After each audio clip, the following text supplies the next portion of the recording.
Um dos principais erros de quem não consegue se regularizar é dar entrada no alvará sanitário antes de realizar as boas práticas e ter os documentos que são necessários e obrigatórios dentro do seu espaço.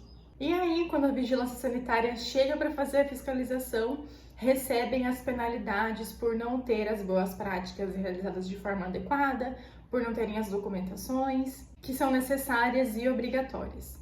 Oi, o meu nome é Evelyn Rufino, eu sou advogada, eu atuo na área do direito médico e hoje nós vamos conversar sobre regularização de clínicas. Nós sabemos que durante uma inspeção, vários requisitos técnicos vão ser pedidos, vão ser exigidos para que o seu espaço possa efetivamente prestar o serviço que você pretende ali dentro. Mas antes de focar nesses requisitos, é muito importante que você faça um planejamento do seu negócio.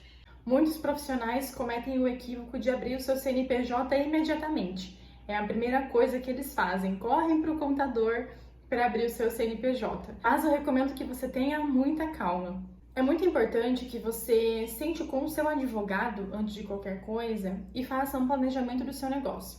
Então, durante o seu planejamento, você vai pensar qual é a sua área de atuação, quais procedimentos que serão realizados ali no seu espaço. Você pretende realizar somente consultas, vão ter procedimentos invasivos, não invasivos, haverá aplicação de injetáveis. Essas perguntas são essenciais, inclusive para determinar o seu código KNAI. O código KNAI é uma numeração que vai constar lá no seu cartão CNPJ. E definir um código KNAI para a sua área de atuação é muito importante, porque isso vai impactar diretamente a sua relação com a Receita Federal. É muito importante que você entenda que cada atividade possui um tipo de código diferente. E esse código ele está diretamente atrelado ao nível de risco que a sua atividade proporciona. Além disso, esse código KNAI também fala diretamente com a vigilância sanitária. Então, é através desse código que a vigilância vai acender um alerta para verificar se o seu espaço corre o risco de oferecer qualquer tipo de contaminação, seja ela biológica, química, tá? Então, se, por exemplo, um estabelecimento que faz única e exclusivamente consultas tem um risco de contaminação muito baixa, porque não vai ter aí o uso de equipamentos, não vai ter o uso de instrumentos, né? Então, para a vigilância sanitária, é muito importante que o seu código KNAI esteja perfeitamente alinhado com a atividade que você vai exercer no seu espaço, tá? Bom, e como eu disse inicialmente, antes que você parta para a execução propriamente do seu projeto, para abrir o seu espaço, é muito importante que você faça um planejamento. E pensando nisso, hoje eu trouxe 5 pontos que você não pode deixar passar no seu planejamento do seu negócio.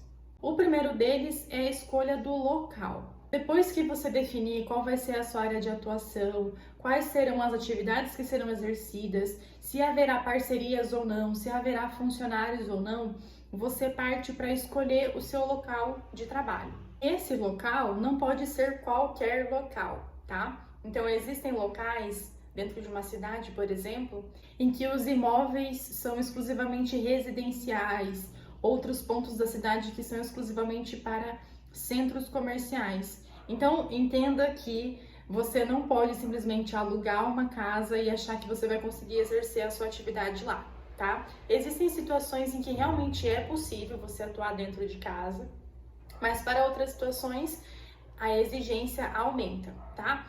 E para que você escolha o seu local, é muito importante que você tenha como base a resolução RDC 50 da Anvisa.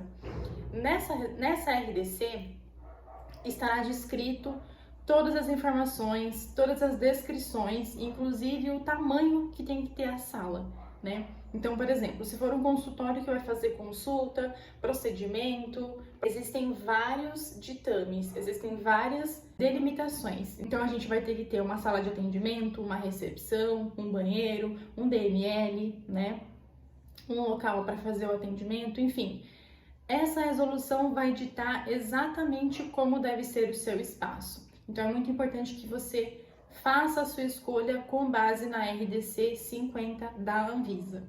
O segundo ponto é a análise da documentação desse imóvel. Antes de você fazer a compra ou até mesmo a locação de qualquer tipo de espaço, é muito importante que você faça uma diligência prévia e avalie os documentos desse imóvel. Então, será que esse imóvel tem o habite da prefeitura, né?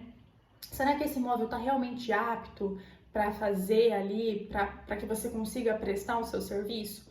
Como que tá as instalações elétricas, a climatização, o acesso, né, desse imóvel? Isso também é muito importante porque pode impactar no seu alvará com o corpo de bombeiros, tá? Então, é muito importante que você faça uma análise aprofundada das documentações desse imóvel antes de realmente começar as suas atividades nele. E um outro ponto muito importante, antes de você fazer a escolha do seu local de trabalho, é muito importante avaliar os decretos municipais, porque existem alguns municípios, por exemplo, que proíbem que médicos atendam até um determinado andar do prédio, tá? Isso é muito comum no estado de São Paulo. Então, existem alguns decretos municipais que fazem restrições dentro dos edifícios comerciais.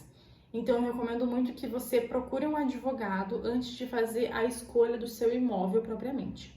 E aí, depois que você escolheu o seu espaço, analisou a documentação, tá tudo certinho, tá disponível, pode fazer, pode atuar dentro daquele espaço, nós partimos para a adequação desse estabelecimento. Como que funciona a adequação de um estabelecimento, de uma clínica, de um consultório? A gente tem que analisar mais uma vez a RDC 50 da Anvisa, que eu havia dito para vocês antes, para fazer essas adequações.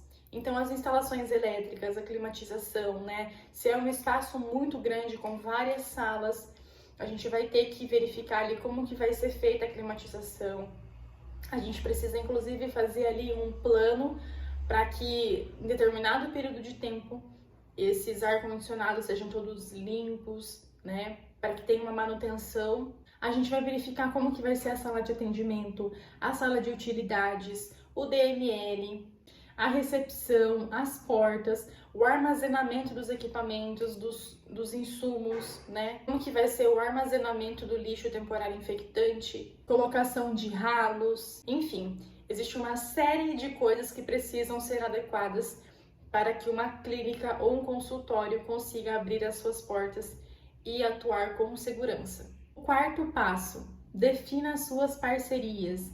Então aqui sente para analisar como que vai ser feita a sua relação com os seus parceiros. Eles estarão prestando serviço dentro do seu espaço? Você por acaso tem a intenção de sublocar alguma sala que você vai alugar, né? Então imagina que você vai alugar um espaço em que você consegue repartir ali e fazer várias salas. Será que você vai querer fazer a sublocação dessas salas? Tudo isso a gente tem que verificar se é possível, tá? Dentro desse ambiente, com base, mais uma vez, nas atividades que serão prestadas ali dentro. Quanto mais atividade, mais requisitos serão solicitados. Além disso, depois que você definir como que vai funcionar as suas parcerias, se você vai ter funcionários ou não, é muito importante que você formalize a sua relação com os seus parceiros e com os seus funcionários. De que forma? Através de um contrato, tá? Então, eventualmente, se você for fazer a sublocação da sua sala, imagina que você é médico e vai sublocar a sua sala para um outro médico que é de outra especialidade, que vai atender de uma outra forma, que vai exercer uma outra atividade. Assim que o fiscal da vigilância bater na sua porta para fazer a fiscalização, ele vai pedir quem é o responsável pelo espaço e vai pedir o contrato de sublocação, tá? Então não tem para onde fugir, é realmente um documento muito importante e, é claro, não só por questões minimamente burocráticas da vigilância sanitária.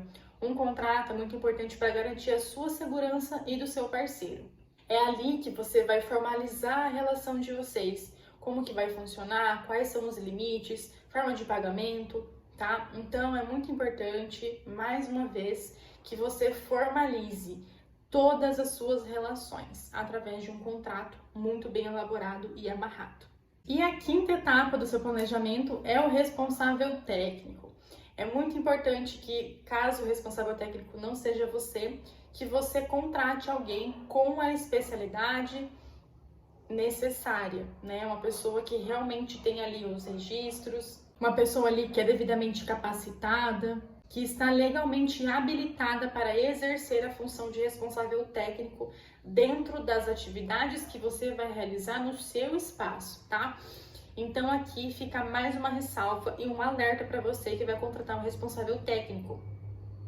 Avalie se essa pessoa realmente possui habilitação legal para fazer os atendimentos e para ser responsável técnico. Porque a gente já está cansado, né, de ver várias notícias de vários profissionais que são contratados aí por se dizerem médicos, né, são os falsos médicos. A gente já viu aí vários falsos médicos atendendo o paciente, então isso coloca em risco não só a vida do paciente, principalmente, né, mas coloca em risco aí a tua empresa.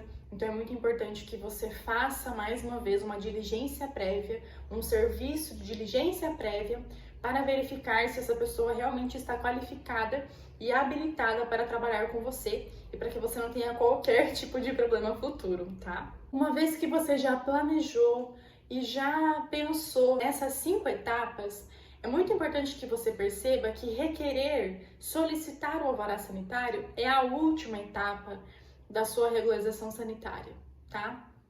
Por quê? Não adianta você ir lá solicitar o alvará sem ter os documentos solicitados pela vigilância sanitária, sem ter as boas práticas realizadas no seu ambiente de trabalho, no seu espaço. Então é por isso que, para evitar qualquer tipo de dor de cabeça, perda de tempo e tempo de dinheiro, inclusive, porque tem muitas pessoas que vão lá, dão entrada no alvará, pagam uma taxinha, né, que tem que ser paga para o pessoal ir lá fazer a fiscalização. E aí a vigilância chega lá, não tem nada adequado, não tem documentação, então você perde o seu tempo, perde o seu investimento, perde o dinheiro que você pagou à toa, né? Sendo que você poderia ter feito aí um planejamento e ter executado cada etapa de forma muito minuciosa e estratégica. E além disso, quais são os principais documentos que a vigilância vai pedir para você durante a fiscalização? Nós temos o que nós chamamos de pasta sanitária.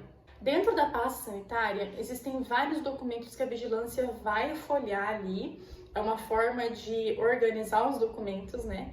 E já entregar para o fiscal para que ele consiga manusear e dar ali um check em todos os documentos que são obrigatórios e necessários conter na sua clínica. Então vamos lá para eles. O primeiro deles é o contrato social, então é muito importante que você formalize a sua empresa, tá? Tenha um contrato social, contrate um advogado especializado nesse assunto para que ele realize a elaboração do seu contrato social. Em segundo lugar, nós temos o Manual de Rotinas e Procedimentos. Em terceiro lugar, nós temos o PGRSS, que é o Planejamento de Resíduos Sólidos de Saúde. E em quarto lugar, nós temos os POPs.